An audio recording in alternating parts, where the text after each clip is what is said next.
Saya dari kelompok 10 dari Theory of Human Caring menurut Jane Watson. Perkenalkan, nama saya Regina Lintang Cahaya Pramesti dan teman saya yang namanya Putri Nur Syafaati. Di sini kami berdua akan menjelaskan tentang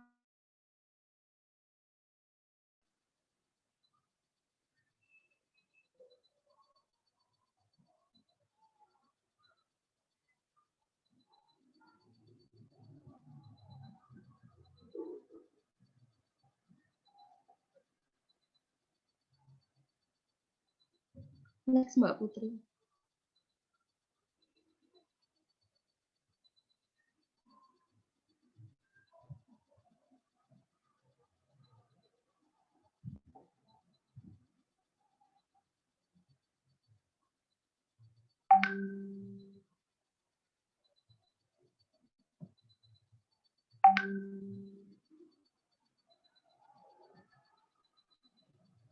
Untuk biografi Jane Watson sendiri, beliau, Mbak Putri kelewatan, beliau lahir di tanggal 10 Juni tahun 1940 di Williamson, William Barat di Amerika. Untuk beliau berpendidikan di Universitas Colorado Boulder, dan untuk karya yang diedit adalah Assessing and Measuring Caring in Nursing and Healthy Skin, dan lain sebagainya. Dan beliau memiliki pasangan bernama Douglas Watson yang lahir pada tahun 1961 sampai 1998.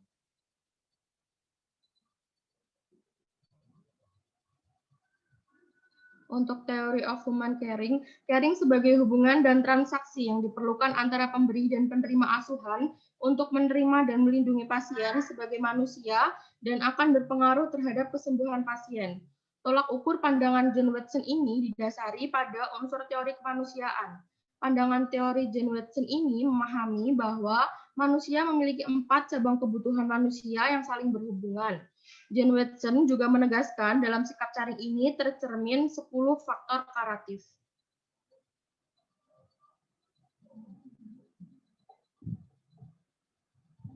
Jadi ini adalah 10 bentuk teori caring yang menurut Jane Watson. Ada 10 teori yang saya akan jelaskan di next slide ya.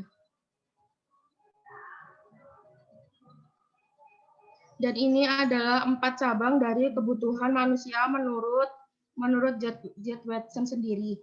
Yang pertama adalah kebutuhan biofisikal. Apa itu kebutuhan biofisikal? Kebutuhan biofisikal adalah kebutuhan hidup seperti makan, minum, atau cairan, dan kebutuhan eliminasi dan kebutuhan ventilasi. Dan untuk kebutuhan psikofisikal, apa itu kebutuhan psikofisikal? Kebutuhan psikofisikal adalah kebutuhan integrasi yang meliputi kebutuhan untuk berprestasi dan kebutuhan berorganisasi. Yang selanjutnya adalah kebutuhan intra dan intrapersonal. Apa itu kebutuhan intra dan intrapersonal? Itu adalah kebutuhan untuk pengembangan, yaitu kebutuhan untuk aktualisasi diri. Dan yang terakhir adalah kebutuhan psikososial.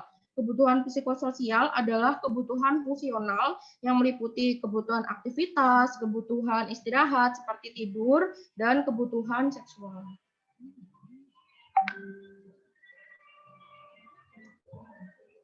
Selanjutnya adalah faktor karatif dan penerapannya menurut Jane Watson. Yang pertama adalah membentuk sistem nilai humanistik altruistik. Penjelasannya adalah perawat dapat menerapkan perilaku caring berdasarkan pengertian faktor tersebut saat pengkajian, perencanaan, tindakan evaluasi, dan perilaku caring perawat ini dapat ditunjukkan dengan memanggil nama pasien, dengan nama yang paling disukai, seperti nama panggilan. Dan untuk memenuhi respon panggilan pasien dengan segera, menghormati dan melindungi privasi pasien, menghargai dan menghormati pendapat dan kebutuhan pasien, menghargai dan mengakui sistem nilai pasien, dan melakukan pengakuan terhadap kebutuhan pasien. Untuk yang kedua adalah menanam keyakinan dan harapan. Hubungan perawat dengan klien yang efektif dapat diperoleh ketika perawat dapat memfasilitasi perasaan pasien yang meliputi rasa optimis, harapan, dan rasa percaya diri. Penerapan dapat ditunjukkan dengan memberi motivasi kepada pasien dan untuk terus berusaha mencari pengobatan dan perawatan, melaksanakan perawatan dengan kepedulian yang tinggi, menganjurkan pasien untuk terus berdoa demi kesembuhannya, dan menunjukkan sikap hangat dan kesan dalam pasien. Untuk yang ketiga adalah pengembangan sensitivitas untuk diri sendiri dan orang lain. Maksudnya adalah perawat belajar memahami perasaan pasien sehingga lebih peka, murni, dan tampil apa adanya atau dengan kata lain tidak dibuat-buat. Perawat juga harus mampu memberikan kesempatan kepada orang lain untuk mengekspresikan perasaan mereka. Penerapan perilaku ini dapat ditunjukkan melalui sikap yang tenang dan sabar, menemani atau mendampingi pasien, menawarkan bantuan, dan memenuhi kebutuhan yang diminta oleh pasien. Untuk yang keempat adalah meningkatkan dan menerima ekspresi perasaan positif dan negatif. Maksudnya di sini adalah perawat harus dapat menerima perasaan orang lain serta memahami perilaku mereka, dan juga perawat akan mendengarkan segala keluhan pasien. Perilaku caring ini dapat ditunjukkan dengan memberi kesempatan pada pasien untuk mengekspresikan diri perasaannya. Perawat juga mengungkapkan penerimaan terhadap pasien, mendorong pasien untuk mengungkapkan harapannya dan menjadi pendengar yang aktif. Untuk slide berikutnya saya berikan pada Mbak.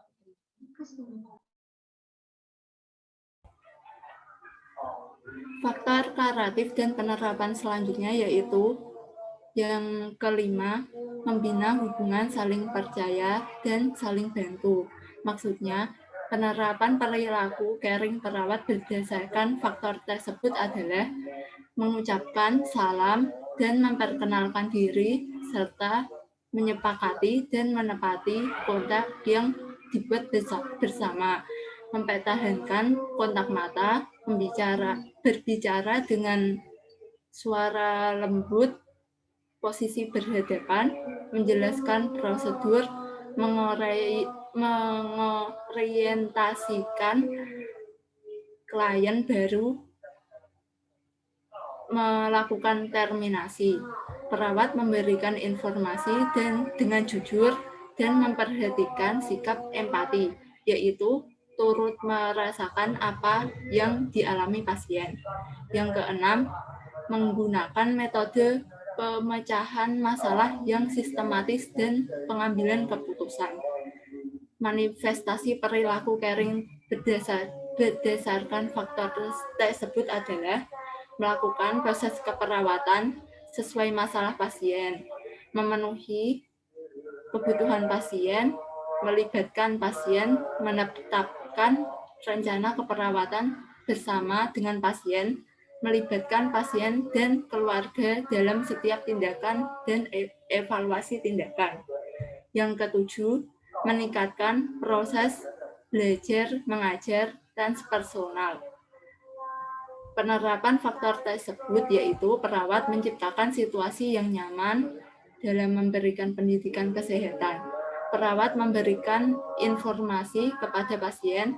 Perawat memfasilitasi proses ini dengan memberikan pendidikan kesehatan yang didesain supaya dapat memampukan pasien memenuhi kebutuhan pribadinya, memberikan asuhan yang mandiri, menetapkan kebutuhan personal pasien. Yang kedelapan, menciptakan lingkungan fisik, mental, sosiokultural, dan spiritual yang mendukung.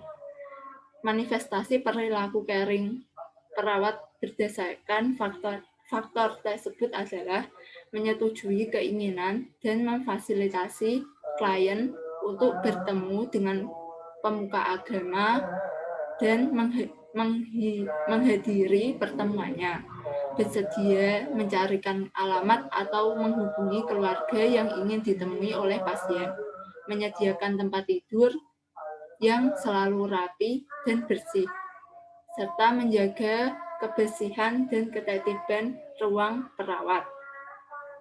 Yang